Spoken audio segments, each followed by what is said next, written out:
नमस्कार, मी संयोगिता आणि आपण पाहता चाळीसगाव डांगांची ओळख सुराज्य मराठी.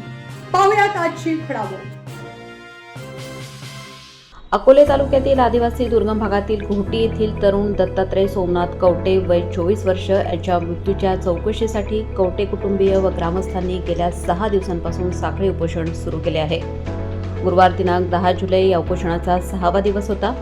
कवटे कुटुंबियांचा आरोप आहे की तालुका तासगाव, जिल्हा सांगली येथील एका कुक्कुटपालन व्यावसायिकाने दत्तात्रयचा खून केला असून पोलीस या प्रकरणात निष्क्रिय व पक्षपाती वागत आहेत.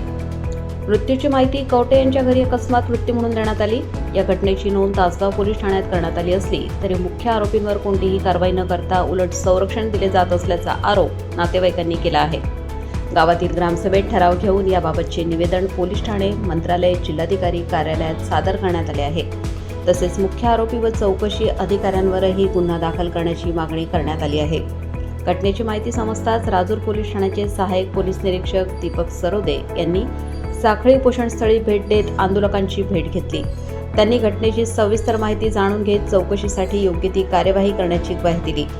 यावेळी महाराष्ट्र सैनिक, ज्ञानेश्वर लेंडे, सिकंदर पोपरे तसेच गावातील ग्रामस्थ आणि तरुण मोठ्या संख्येने उपस्थित होते. सुराज्य मराठी नेटवर्क करिता प्रतिनिधी बाजीराव भांगरे, एकदरे.